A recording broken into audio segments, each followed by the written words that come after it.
Hi, welcome to Dash 35's YouTube channel. My name is Kevin. Today I was going to cover the Akoma Dog House Heater by Akoma Dog Products. A great company, manufactured here in the United States.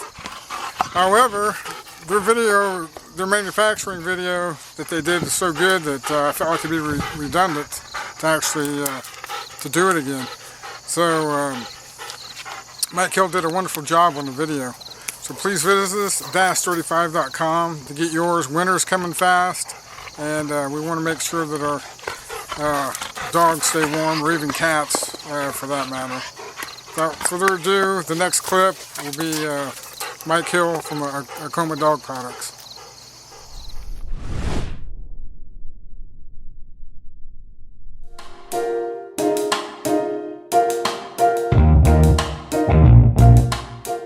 First of all, what we've done is we've taken and made all of our products out of very, very solid powder-coated steel.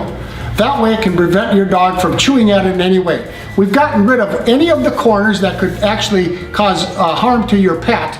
And we have also included on every one of our pet products a very heavy-duty stainless steel spring. The purpose again of that spring is to help prevent chewing.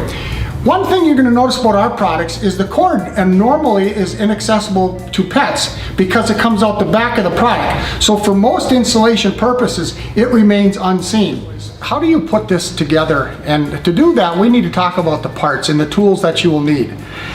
Just as a review again, the Hound Heater doghouse furnace will come with a Hound Heater and then a heat shield that will go above your Hound Heater, which serves a couple of purposes I'll talk a little bit later.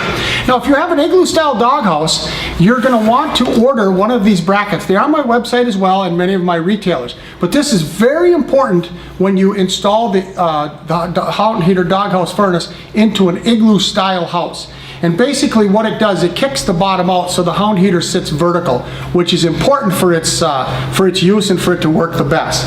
I'll just set that aside for now. And now I'll just go over the tools. You don't need much. All you need is either a 1 1/4 inch spade bit, or in this case I have a 1 1/4 inch hole saw. Both can be found at any local hardware store. I prefer the hole saw, but they both work just fine. The purpose of this is going to be making room for the end of the cords so the plug goes through very, very easily. Another thing you're going to need is a simple tape measure or ruler, a little bit of tape, and 3 1.5 inch long screws. This is what you're going to use. I prefer a wood screw because most dog houses are wood. If you use plastic, I would then go to a nut and a bolt, because again, it's plastic and you want to make sure that it's held up very securely. The last thing that you're going to need, or the last couple of things, is you're going to need a Phillips bit or a Phillips screwdriver, and then a couple of short screws for the heat shield. I like to do things quickly and I like to do things easily, so I'm going to use a drill for drilling the hole, and I'm also going to use a drill for the Phillips head.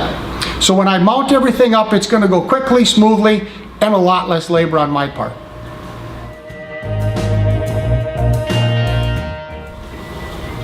I'd like to show you something, a little tip that I found works very well with the Hound Heater. I like to preset mine, and the reason I do is oftentimes in dog houses we can't get into them very easily if the top doesn't come off, or we can't see inside the dog house very well. And so what you can do is you can literally preset the Hound Heater. If you look on the side here, what you have is just a little mark sticking out. And that mark corresponds to the readings that are on the Hound Heater dial itself. Now when the Hound Heater is completely off, it's in this position. It's not actually at the off mark, but as I turn this up, all of my Hound Heaters are set slightly past medium. Now you may or may not be able to hear this, but there's a little click. And that little click indicates that the Hound Heater is now coming on. I live in central Minnesota, and my dog houses are all stay at 55 degrees all winter long, or very close to that. And the reason they do is because that's where I am set. When I have puppies, I will turn it up and I will keep it around 80 degrees. Now, every doghouse is going to be different, and depending on how big the doghouse is and the outside conditions, how well it's insulated, how good the door is, will depend on how hot you can actually get that doghouse. Something else to remember is when the Hound Heater comes on, it is running at full power. Turning it up higher will not make it get any hotter any faster. So when this machine comes on, it will run at 150 watts of pure heat until it reaches the desired temperature. Again, at this mark, it's about 55 degrees. All right, let's begin the process of installation. First of all, my house is, it's a sample house, but again, I have a removable top, which I'm gonna take off to give me access. Now, if you don't, what you can do is you can take and do all the work from the outside, and then you're gonna have to be able to get inside that house to put in those 3 screws and pull that cord through. So I'm gonna take the top off, and I'm gonna work in this back corner, and I'll tell you why in just a minute.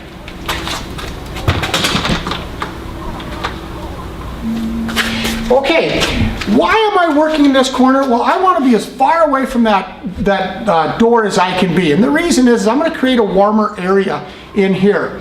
Some people will have very large houses. Well, the Hound Heater is not made for houses over 32 cubic feet. If it gets especially really cold out in Minnesota like we have. And so what a lot of people will do is they will put a divider that doesn't come all the way across, but it'll come out acting like a windbreak, and the dog can go around that, and they can, that's where they can sleep. You've cut down the area to heat, and the Hound Heater has to work less, and it'll stay warmer. All right, so now what we're going to do is we're going to find a spot that we're going to drill the hole for the cord. That's probably the most difficult part of this whole process. Now, what you'll notice when you open this up, it tells you to measure down 11 inches and over 7. That's an approximate amount for your cord, and so you get a good height of your Hound Heater. But again, that will all change depending on the doghouse and the size of your doghouse. Now, if you don't want to use the template, again, you just measure down approximately 11 and over 7 and make a mark. Where that spot is where you're going to drill your hole. Now, my template is made to go in the right side of the doghouse, my right, excuse me, but it can also go on the other side by simply flipping this over. Now, you can tape this down, or you can simply go and make your mark, as you can see the spot through here, and all it has to do is be approximate. So I make my mark, and now it's time to get my drill. All right, I have my 1 3/8, or excuse me, 1 3/16, 1 1/4 hole saw ready. Again, a spade bit will work just fine. And now I'm going to drill my hole all the way through the doghouse and then examine the hole.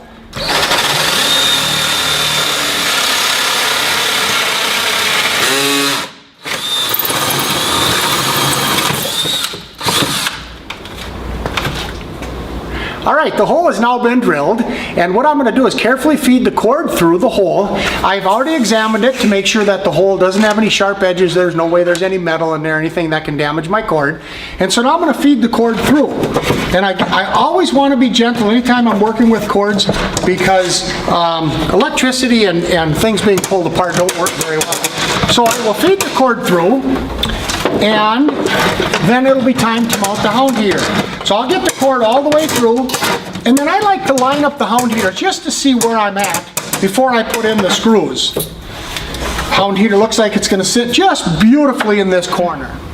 It's now time for the final step of the installation process, a very simple one, simply putting in 3 sturdy wood screws. I prefer wood screws that are about 1.5 inches long, and you only need 3. You'll put 2 on this side and 1 up here. And when that's done, it's just a matter of simply turning on your Hound Heater and letting your pet enjoy the warmth.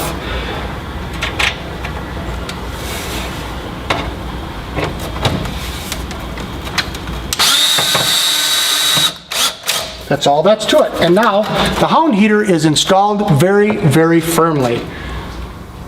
All right, we now have one final thing to do, and again, it's a very, very simple process. What we're going to do is we're going to put the heat shield directly above the Hound Heater, about 1 inch away. This does 2 things. One, it keeps your pet from touching the top. Now, the top gets very hot, but very hot is like very, very hot water. If your pet was to touch it, it cannot get scalded. It's going to say, oh, that's hot, but not hot enough to do any damage.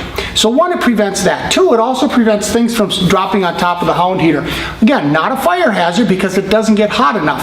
That 160, 170 degrees is going to constantly radiate out, but it's not hot enough to be a combustible. It actually won't even melt plastic at that point. So what I'm going to do is simply run 2 short screws, wood screws again work best, put the heat shield approximately 1 inch above the Hound Heater, directly above it, put 1 in,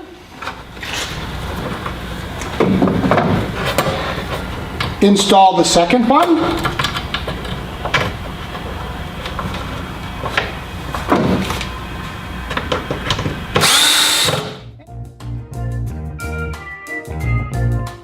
I stand behind my product 100%. I have a rock solid guarantee because I know the product works. With over 30,000 sold and never any problems, I'm there to help people, and I know it's a good product because I use them myself, as do all of my friends.